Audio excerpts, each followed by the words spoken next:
Welcome to Downshift. My name is Matt and I'm here in Chicago for Mama's fall favorites. One of their favorites is something that I've been spending the day with. This is the new Genesis GV80 Coupe. It's the first GV80 Coupe of its kind, and it comes in the same year that the original GV80 gets its first facelift. There's a lot to love about this thing, but it's not perfect, so we're gonna hit the best and the rest and then go for a bit of a drive, and that's gonna be fun. So stick around. We're going to start under the hood, and this thing is just a little bit thirstier than its main rival, the BMW X6. Even with a 48-volt system that it's got working here, it still is only getting about 20 mpg. It is working with an e-supercharger. We'll talk about that in a minute, and it's pretty easy to see where the fuel economy goes when you get behind the wheel. Again, we'll have a little bit of fun behind the wheel later. But the 20 mpg that you're going to get here isn't anywhere close to what the X6 is going to get you from BMW, but to be fair, no one really touches the B58, especially for power and then definitely efficiency. So it's not exactly apples to apples, but I do like the engine that they've got here. But another thing that you could, I guess, kind of ding the car on is powertrain options. The Coupe here is the sporty one, at least until the Magmas come out. But as of now, it's just kind of competing against, I guess you could say, the standard X6. There's no V8 to go against the X6 M60, and there's no super hardcore, again, until the Magmas come out, at least, M competitor, X6 M competition competitor. Again, we'll see what happens with the Magmas. I'd also like to see, either on the Coupe or the GV80 conventional body style, a hybrid or a plug-in hybrid. I guess probably a plug-in hybrid, since this seems to be the thing in the luxury class, just going from mild hybrid to plug-in hybrid. The X6 doesn't offer a plug-in hybrid, so this isn't really losing anything compared to the BMW here, but of course the X5 does offer a plug-in hybrid. So maybe I'd like to see it either between the Coupe or the normal conventional body style. And then, I don't know who's towing with their GV80 Coupe, but you can. You can tow up to 6,000 pounds. That's a healthy towing figure. Now, technically, the X5 and the GLE, I'm assuming the X6 as well, are going to get over 7,000 pounds of towing, so another half a ton. But this is still more than you're going to get in like a Telluride or a Palisade, and it's still 6,000 pounds. It's hard to sniff at something like that. That's pretty solid. And one of the places that I think Genesis is going to have trouble with this is the Coupe here comes totally kitted out basically at base. And what that means is at base, at starting MSRP, it is more expensive than a BMW X6. So I think that's a tough pill to swallow for those just looking at price deltas. But the fact is, that is going to come with everything. And this thing does have everything. So let's start to explore that. But first, we're going to switch gears and talk about some of the best things about this car. We are going to hop back under the hood and talk about engines and drivetrains. Now, the Coupe does away with the base 4-cylinder.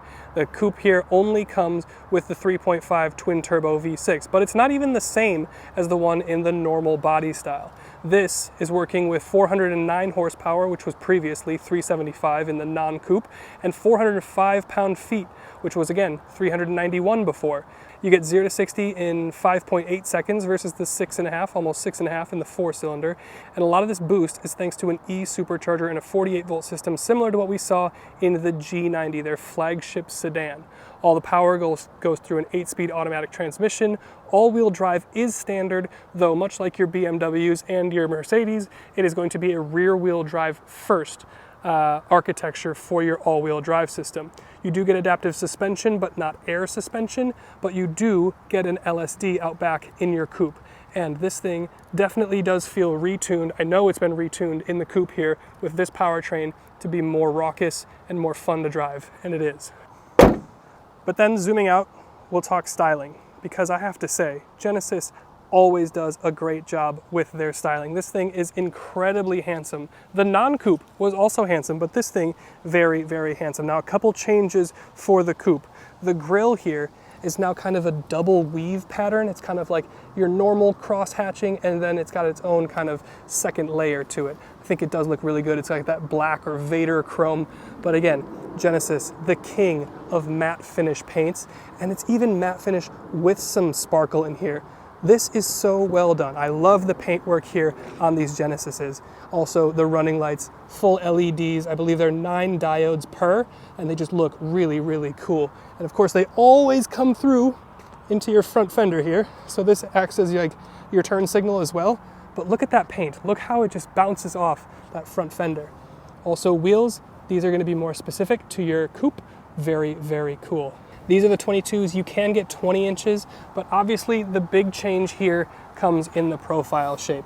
Obviously you have a little bit more tapered roof, but it's actually not a huge difference, and the overall length has been extended versus the normal body style. So we'll talk about that when we get back more towards the trunk, but I will say it looks great.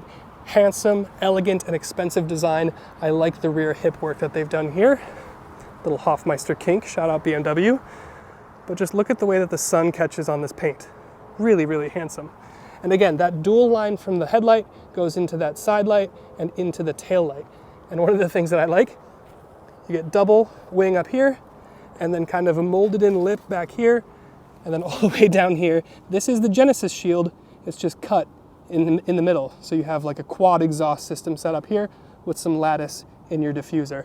But overall, it looks pretty mean. And I want to talk about the cabin experience, and that starts with these seats. Really rich red, not a bright cherry red like you would see from something a little bit cheaper, but this is like a grown-up thinking man's red. Really nice diamond quilting in here, very, very high end. You of course have ergo motion massage, just for the driver, not for the passenger, but still pretty comfortable. You've also got active bolsters in here, which is pretty fun. The seat is a little bit skinnier, or maybe made for more fit individuals, you could say, or maybe my shoulders are just too broad, I don't know. But it is pretty comfortable for me at 6'1", about 200 pounds. Heated, cooled, again, ergo motion on the front, or on the driver's side, adaptive bolstering on the driver's side as well. But then as we look at the cabin design as a whole, now this should look very familiar to the normal GV80. Now obviously, this being the coupe, the big change comes in the back. But look at this material here. You've got the red stitching, exquisite leathers. I love the way Genesis does their carbon fiber. I also love the fact that they have padded leather down here at the bottom of your door cards. Just that little paying attention to detail. Red perforated leather on the steering wheel, flat bottom, two-tone with the black. Really aggressive, very nice. I love the way that they do their carbon fiber though, like I was saying. It's not like a consistent weave, it almost looks like it's batched or like in little bunches, like honey bunches of carbon, but it's really cool, especially with the bright work down here. Feels really ornate, really expensive, really luxury, and then all that material continues throughout the cabin. You've got dedicated stuff back here for your climate controls, which is really, really nice. They may not be physical buttons, but they're the next best thing. And a huge screen, which we'll talk about in a little bit. But overall, cabin experience, very intoxicating. Also forgot to mention, you have these speakers here, acoustic control, so this has active noise cancellation. And you see this little fragrance bottle right here next to your heated steering wheel? This also has 3 levels of fragrance diffusion. And if that's not luxury car, I don't really know what is. Well, I do know what is. Heated and cooled cup holders would be the only thing missing here. And as we head to the trunk, this is where you're all going to expect me to say, oh, it's been so compromised, it's terrible. And the truth is, not really. In fact, the actual footprint here, it still feels just as deep. It's just this upper portion. This is the only place you're really losing space versus the normal body style. So as long as you're not stacking things up above where the backrests are in your trunk, you're not going to lose any trunk space, which is pretty nice. You do have power lock and close for your tailgate, as you would expect. Metal kick plates. You do have electric controlled seats. With the seats up, you're looking at about 33 cubic feet of space. That's supposedly only 2 cubic feet less than you would get in the normal body style. So you're only missing out on 2 cubic feet. That sounds a little bit sus to me, but just looking at it, it doesn't look like you are missing out on a bunch of space. But with the seats down, as they are here, you're looking at 80 cubic feet, which is pretty dang good. The coupe is still going to get slightly less than obviously the normal body style, but it is slightly longer, as we said, so they've increased some of that trunk space by having a little bit more car hanging out the back. So overall, the trunk still completely and totally practical. You get a hard privacy cover that's even finished in some really nice suede. So every little touch here has been luxurified, and that cross hatching that you see throughout, oh no, you can't see it on the camera. Down, look at that.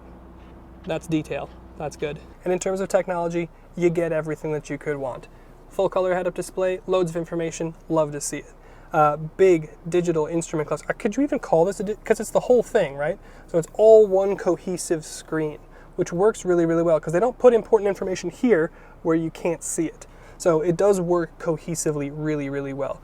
Of course, it's customizable depending on what you want to see, maps, driver assist information, you know, really anything. Fuel economy, you name it. Your main screen here, I should mention also, this is 27 inches of screen. It's slightly kind of curved maybe, but it looks really good. It's got that wow factor. Wireless Apple CarPlay, but not yet. It's coming through an over-the-air update, I've been told. The graphics and software, though, have been updated for this year. They look fantastic. Really snappy, really sharp, very, very good. Got no problem with the software here, as we really don't have problems with any of the Hyundai, Kia, Genesis stuff. It all works pretty well. Down in here, you do have kind of a raised wireless charger. It's rubberized, so it does actually charge your phone, and it doesn't just, mess about. And I really like this. It's like a status bar, so it'll actually tell you when it's charging and how much it's charging. Very, very cool. Come up here, digital rear view mirror. You'll love to see it. But without going into every little thing, I do want to mention this little button right here. This is your fingerprint reader. So you can set custom driver profiles with your fingerprint, which is incredibly James Bond and very cool. But overall, the tech here, again, we don't have a huge amount of time with these cars for this event. Hopefully Genesis will let us have a go in one for the week, and we can dive into some of the tech here in more detail, but it's very, very good, is my point. And most specifically, this is their HDAS, or whatever they're calling it, 2.0. So you have the eyeball watcher here, so you can keep your hands off, and you won't need to intervene as much with the steering when you're driving down the highway, or when it's driving you down the highway. Well, if we didn't lose trunk space, then we for sure had to have lost rear seat space with this slopey, sexy roof, right? Well, hold on one second. A little weird bummer. No shade here, a little odd, but it's all right. You still have really, really nice materials back here. The bunchy carbon fiber with the red stitching, Bang & Olufsen, the red. Again, look at how, they did not need to put this much squish in that piece of leather right there. Again, great detail with the little lattice work right there. You can fold the seat. They are power recline and power slide. That's pretty luxury if you ask me, but the same rich Merlot interior with the diamond stitching. Really, really nice. Oop, my sunglasses fell off. I'm 6'1", sitting behind myself, several inches of knee room, not a problem. But the bigger thing that impressed me, I can sit back here. I'm not wearing my hat, so I'm not hitting my nub, but I can sit back here, even with a panoramic roof. They've got this thoughtful cutout here, and I can sit back here. Now, if I was over here, I could have even more leg room. This is a Genesis Classic, so you can adjust the passenger seat. I guess if you have kids and they're messing with this, it could get annoying, but still, really nice feature to have. You do have 3-zone climate control, so your back seats do have a zone independent, but you also have heated seats back here and cooled seats back here, some chargers, some pockets, cup holders, the whole nine, and just a really, really nice headliner. Everything in here feels luxury and on the level. I like that little shifter. That is satisfying. That is good stuff, Genesis. So, like I said, I don't have a huge amount of time to explore these vehicles at this event, so hopefully I get to spend a little bit more time at home. But even just in my short amount of time that I've spent with this thing, I've had a lot of fun. It's been actually pretty good. So the thing is, it's not on paper a huge difference from what you get in the normal GV80. At least in terms of the twin turbo V6. Obviously it's got the e-supercharger, the 48 volt system, blah, blah, blah. But the way that it comes together in execution, in the real world, is different. It's built different, and in a good way. This is way more keyed up. Wait for this municipal vehicle to get away from me, and then we hit it. It sounds good. It's quick.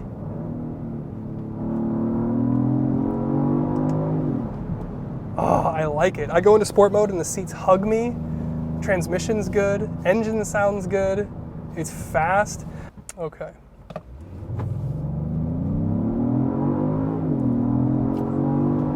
This is good. I mean, this thing on paper, we've been talking about how this thing competes on paper against the standard BMW X6. This feels way more animated and way more dynamic than a standard X6. Oh, it wants to go. Just bucks. Whoa, okay, you're just gonna go. I'm allowed to do this, woman. Subarus, they'll kill your car. I mean, that's good. That's good stuff right there. I gotta be honest. I was talking to the rep a little bit before I went out here, and she was saying that, you know, it's been retuned, and every time they say, oh, it's been tuned a little bit differently, a little tiny thing's been changed, like, okay, am I gonna feel that behind the wheel?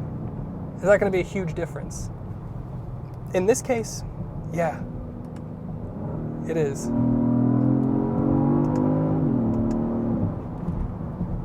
The shift paddles do feel a little plasticky, but this is a satisfying driving experience. There's over 400 horsepower, but it's the torque that gets you up and moving. Over 400 pound-feet of torque.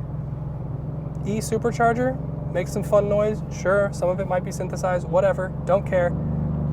It's fun. There's an element of levity. There's an element of fun here that I think is missing from the Germans, especially at the standard level. You know, if this is going to compete, as we talked about, as standard against the standard X6, I'll have this. Yeah, I'll have this. I'll take the fuel economy penalty.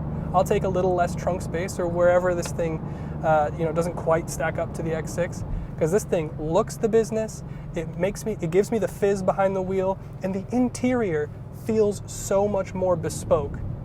It does. It really does. I remember I complained in the normal GV80 in May that maybe, some of the plastic, buttons on the steering wheel aren't quite what you'd expect from a BMW.